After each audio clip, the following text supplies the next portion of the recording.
All right, so we're diving into Death Row Records today, but through the eyes of Suge Knight himself. Oh, wow. Yeah, you gave us a really interesting source for this deep dive. Yeah. It's a YouTube interview hmm where Suge really opens up Interesting. about Diddy, about Dr. Dre, about the whole crazy story of Death Row. It's a unique perspective, to be sure. Hearing it straight from Suge Knight Right. gives us a glimpse into his thinking. But important to remember Yeah. that this is just one side of the story. 100%, 100%. And that's what makes this so interesting, right? It's Suge unfiltered, giving us his take on how things went down. And one of the things that really jumped out at me was how insistent he was that Death Row was a real company, because they own their masters. Unlike so many other labels he claimed were just doing logo deals. So what's the significance of that? What does that even mean? Well, that's a great question, and it really is the heart of how the music industry works. Yeah. Owning your masters means you own the copyright to your music. Right. The recordings, the compositions, the whole thing. It gives you control over how your music is used, and more importantly, Okay. it means you collect the royalties every time that music is played. Oh, wow. Sold, licensed. Suge was adamant about this. And it's a point that I think resonates with a lot of artists today who are fighting for, ownership and control. It sounds over their work. So it's about more than just creative control then. It's about long-term financial security. Exactly. Right. And Suge claims that most other labels were essentially just renting out their name, letting artists use their logo and distribution network in exchange for a cut of the profits, but without giving them that true ownership. Right. Yeah, and I was really struck by how he contrasted Death Row's spending with those major labels. Yeah. He claimed they spent a fraction of what the big guys were shelling out on albums and videos, yet they were still raking in these huge profits. He did. He specifically mentioned spending $50,000 on an album. Wow. Another $50,000 on a video. That's it. And only $150,000 on promotion. Is that all? Now, this was at a time Jeez. when Death Row was selling millions of records. I mean, that's gonna raise some eyebrows, right? I mean, talk about efficiency. Absolutely. That kind of efficiency and profit margin would definitely turn heads in the industry. Yeah. It's no wonder that some of the established players might have felt a little threatened by Death Row's success. Makes you wonder, right? Did the big labels try to kind of squeeze them out because Death Row was doing things differently and making them look bad? It's certainly possible. Suge seemed to believe that he was targeted because he was an outsider who didn't come from the same background as some of the other music industry power players. Right. He repeatedly emphasized that, he didn't have those quote-unquote government connections from drug money, seeming to imply that others did. He did. He definitely did. And, and he wasn't shy about calling people out either, was he? No. He had some pretty harsh words for Diddy. Yeah. Accusing him of everything from, shady business dealings to being an FBI informant. Yeah, those are some serious accusations. Yeah. And I think it's important to acknowledge that we're hearing this solely from Suge's perspective, right? Yeah. It's crucial to consider the context. Absolutely. And potential biases.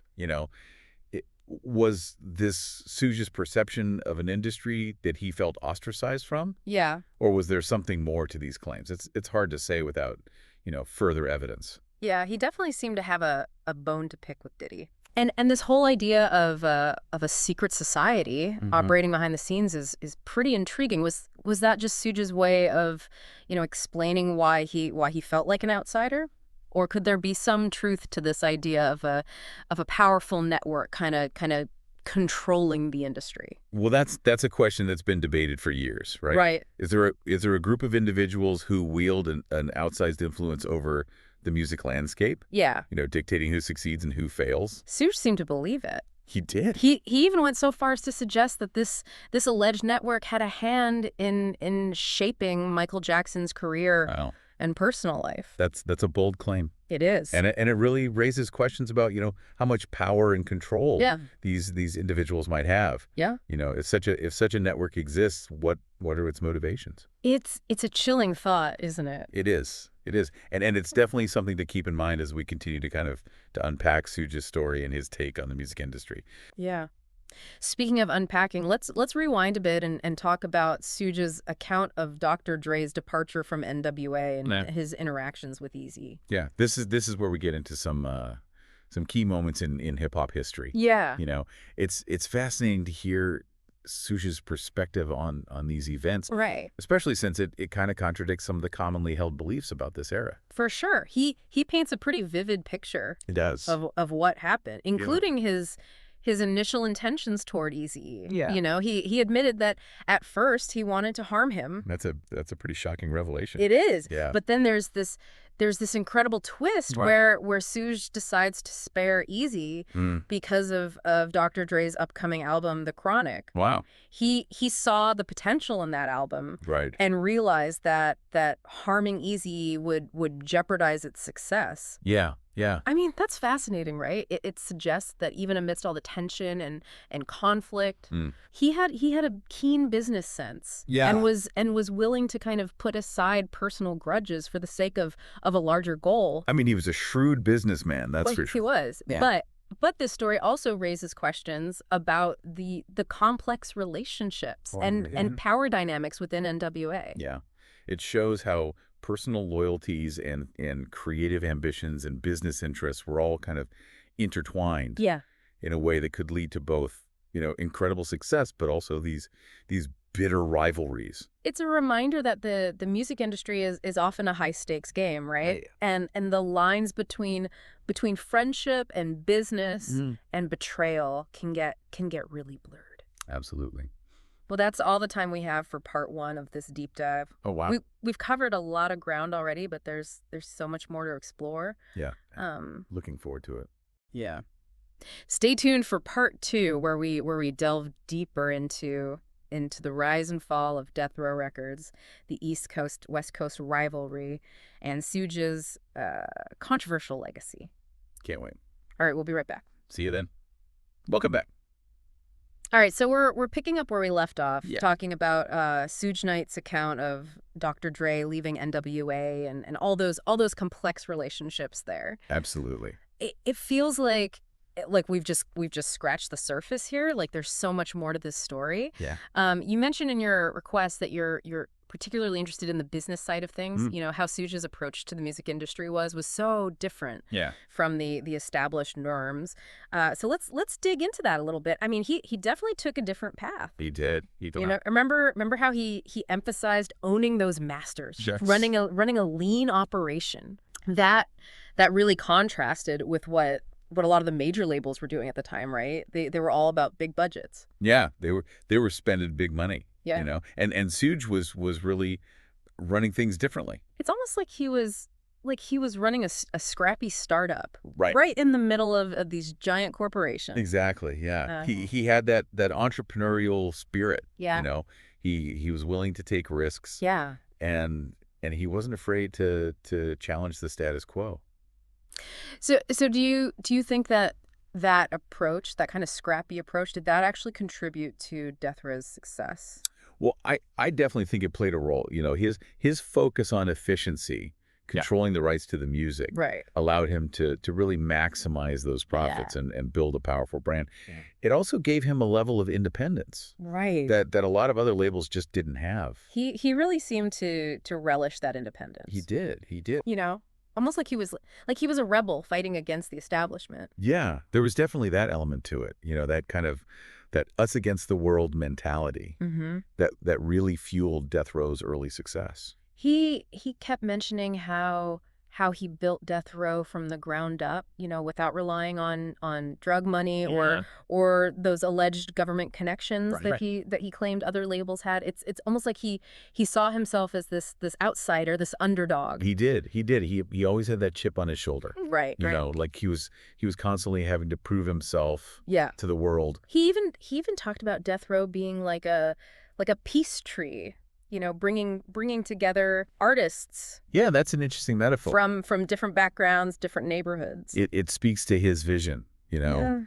He wanted to create something bigger than just a record label. Right. He wanted to build a community. It was almost like he was creating a family, right? Yeah. Exactly, yeah. A tribe of artists who were united by their shared experiences and Yeah. their ambitions. And he was fiercely protective Oh, absolutely. He was fiercely loyal. of that family. You know, he talked about how they worked together, they ate together, they partied together, they even fought together.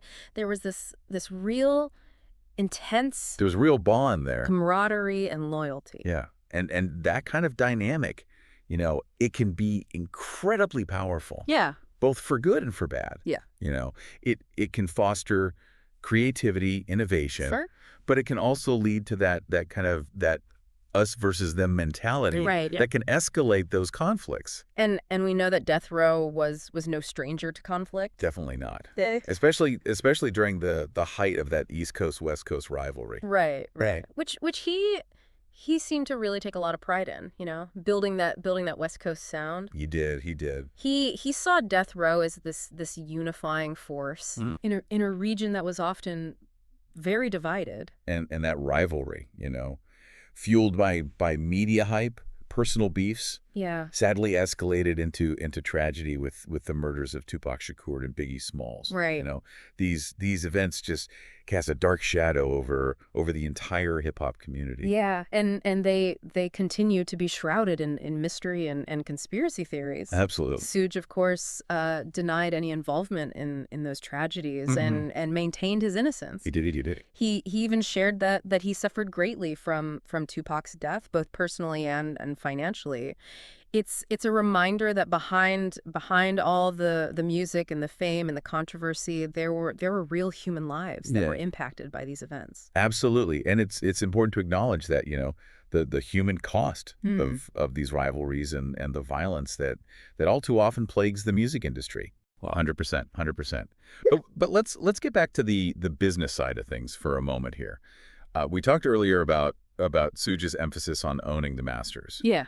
But he also criticized what he called logo deals. Right. And I have to admit, I'm not totally clear on how those work. Can you kind of break that down for us a little bit? Sure. So unlike a traditional record contract, right, where a label, invests in an artist, takes ownership of the recordings, a logo deal is more like a branding and distribution agreement. Okay. And essentially it allows an artist to use the Lages logo, right, leverage their marketing and distribution network, okay, but without giving up ownership of those masters. So it's kind of like a partnership then, right? Where the artist keeps more control over their music, but still benefits from the label's resources and reputation. Exactly. Okay, and on the surface, I mean that sounds pretty appealing, right? Especially for independent artists who want to maintain that creative freedom. Right. But Suge argued that these deals were actually really disadvantageous for artists in the long run. Yeah, he felt that artists were being shortchanged. Yeah. In the long run. How so? Well, while you might get more upfront control, a bigger share of the initial profits, right, you're essentially giving up the long-term value of your music. I see. Remember, owning your masters means you collect royalties for the lifetime of that copyright. Right. So with a logo deal, you might get, a bigger piece of the smaller pie up front, but you're missing out on the potential for sustained earnings down the line. Right. So Suge saw owning those masters as this crucial step. He did. Towards true independence and financial security for artists. He believed that artists should own their work. And reap the rewards of their creativity, not just be beholden to these labels. Yeah, he was really a champion for artists' rights in that way. And that's a perspective that really resonates. It does today, right? I mean, with so many independent artists, all these digital platforms, artists are really looking for ways to own their masters. They are control their own destiny, and they're using new tools and technologies to do that. Yeah. which is it's really exciting to see. It is. Suge was definitely ahead of his time in that regard. Yeah, he was. He saw the potential for artists to build their own empires. Absolutely. And really challenge challenged those traditional power structures of the music industry. I mean, he was a disruptor. He was. He shook things up. He did. And his methods were often controversial. Right. You know, his legacy is complicated.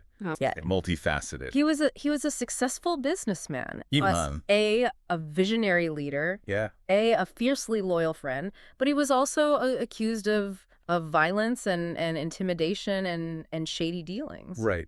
Right. There were definitely dark sides to his story. Yeah, there were. It's a lot to unpack, and I think it's important to acknowledge all those different sides of his story. Different. You know, he was a flawed individual, but he also made a huge impact. He did, yeah. On the music world, and his story continues to fascinate and provoke debate to this day.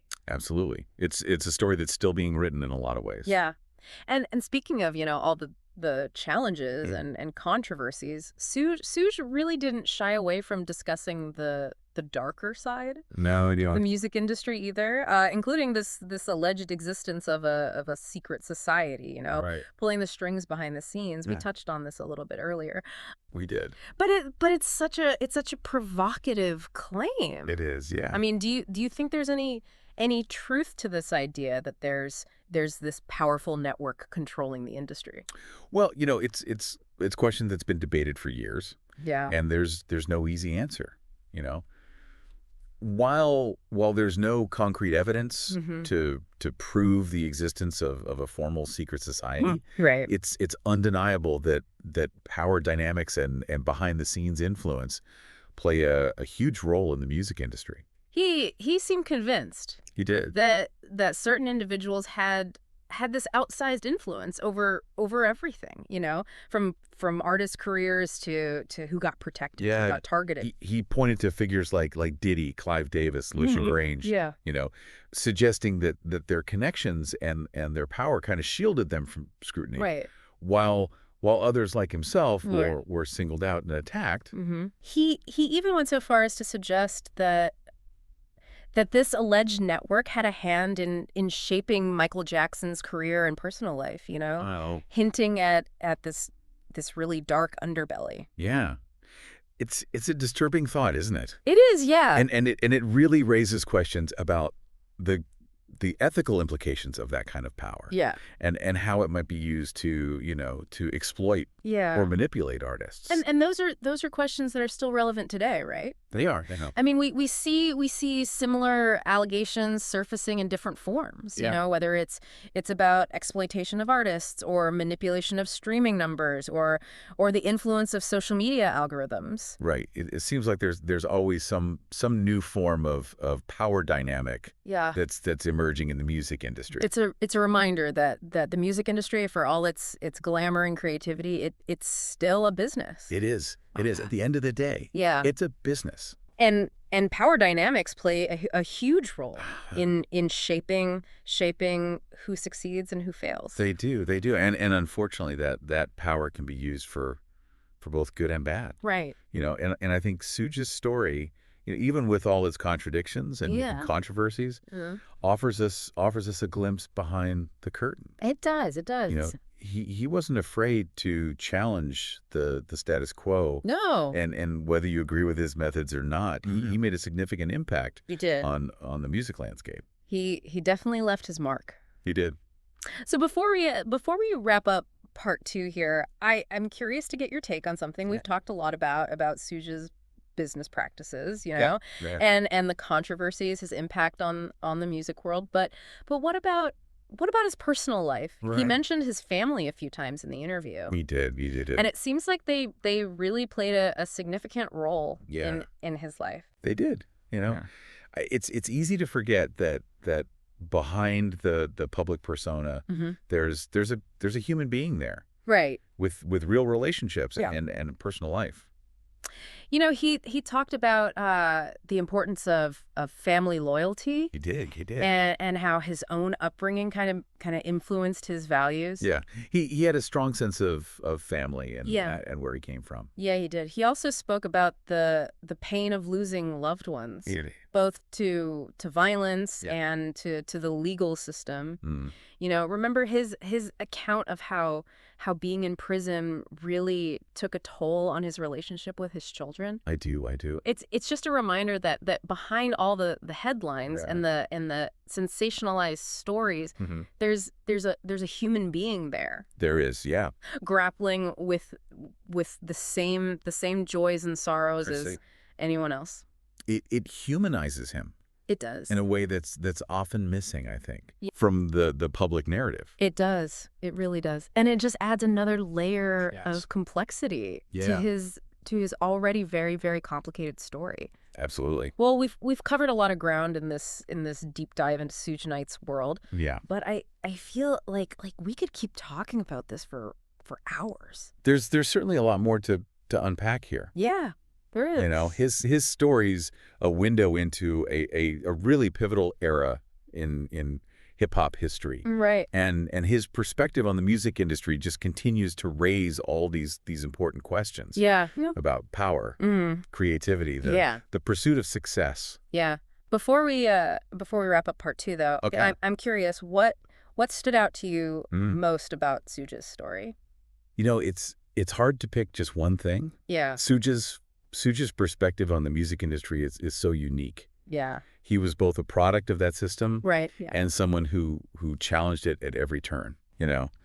He seemed to operate with this blend of street smarts Yeah. and business acumen that made him both incredibly successful but also ultimately very vulnerable. He definitely had this knack for spotting talent and Yeah. building up a really powerful brand. Mm-hmm. I mean, think about the iconic artists Yeah. that he helped launch: Dr. Dre, Snoop Dogg, Tupac Shakur.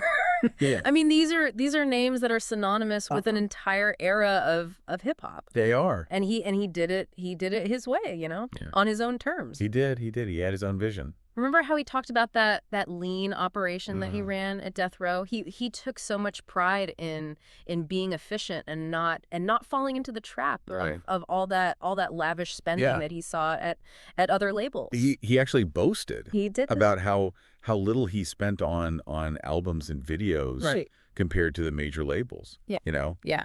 And yet he was still producing these massive hits Yeah. and turning a profit.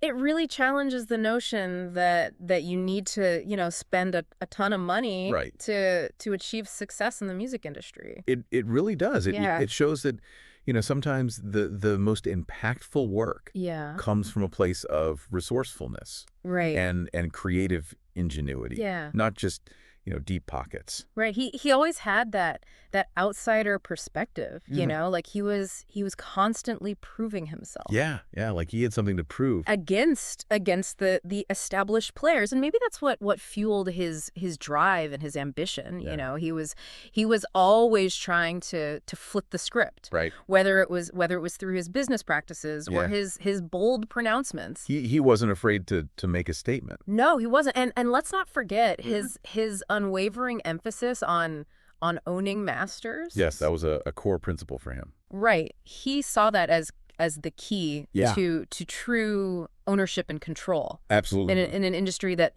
often takes advantage Mhm. of artists. He was constantly criticizing those logo deals. Yeah. Arguing that they were just a way for labels to maintain power Yeah. and exploit artists, Right. even while presenting this facade of partnership. He was adamant It's true. that artists needed to understand the long-term value Yeah. of owning their music. Absolutely. Not just chasing those short-term profits Yeah. or fleeting fame. He even drew parallels Yeah. to the exploitation that he saw in the sports world. Yeah. Where athletes often sign away their rights and end up with very little to show Right. for their talent and hard work. It's a powerful analogy. It is. And it highlights that importance of financial literacy. Absolutely. And knowing your worth. Yeah. Regardless of your field. Yeah, it's a lesson that applies across industries. Yeah. He was definitely a champion for artists' rights. He was. Even if his methods were sometimes questionable, you know? Right, right. He wanted to see them succeed, Hmm. both creatively and financially. Yeah. He had a genuine belief in the power of music to Yeah. uplift and inspire, especially within the Black community. Remember how he talked about wanting to create that peace tree Yeah. with Death Row, bringing together artists from different backgrounds, different neighborhoods? Yeah, he saw music as a force for unity. Yeah. And empowerment. Yeah, he did, and he was incredibly loyal Oh, absolutely. Fiercely though. to those he considered part of his circle. You Mhm. know, he talked about the tight-knit family atmosphere Right. at Death Row, how they were all in it together Yeah. through thick and thin. But that loyalty, Mhm. it also had a darker side. Right, yeah. It sometimes manifested as aggression Mhm. and a willingness to protect his own at all costs. Yeah. And that contributed to some of those escalating tensions. Right. And the violence that plagued that era. And that brings us to those darker chapters of his story, Yeah. the events that continue to cast a shadow over his legacy, Mhm. the murders of Tupac and Biggie. Yeah. You know, while he maintained his innocence, Mhm. those tragedies are forever intertwined Yeah. with his name and with the history of Death Row Records. It's a reminder that success and fame and power can come at a very steep price. It can. And the choices that we make Yeah. can have far-reaching consequences. Absolutely. You know, Suge's life was this whirlwind of triumphs and tragedies. Mhm. It's a cautionary tale Yeah. about the allure and the pitfalls. Yeah. Of ambition and loyalty and the pursuit of the American dream. He was a complex figure, Very complex. a walking contradiction. Yeah. Who just defied easy categorization. Mhm. You know, he was a brilliant businessman, He was. a charismatic leader, Yeah. a fiercely loyal friend, but he was also accused of violence and intimidation and crossing ethical boundaries. Right. His story is a reminder that history is rarely black and white. Right. And that the truth often lies somewhere in those gray areas. It's up to each of us to grapple with the complexities Yeah, that's right. of his legacy. Yeah. And to draw our own conclusions about his motivations and his impact on the music world. But what is clear is that Suge Knight Yeah, left an indelible mark on the music industry. he did. He was a disruptor, Mm-hmm. a visionary, a force to be reckoned with, and his story continues to fascinate and provoke debate to this day. It does. He was a product of his environment. You know, He was. a man who rose from humble beginnings, Right. to become this powerful figure in a really cutthroat industry. Yeah. And while his methods were often controversial, They were. he undeniably achieved a level of success that few could have imagined. Yeah.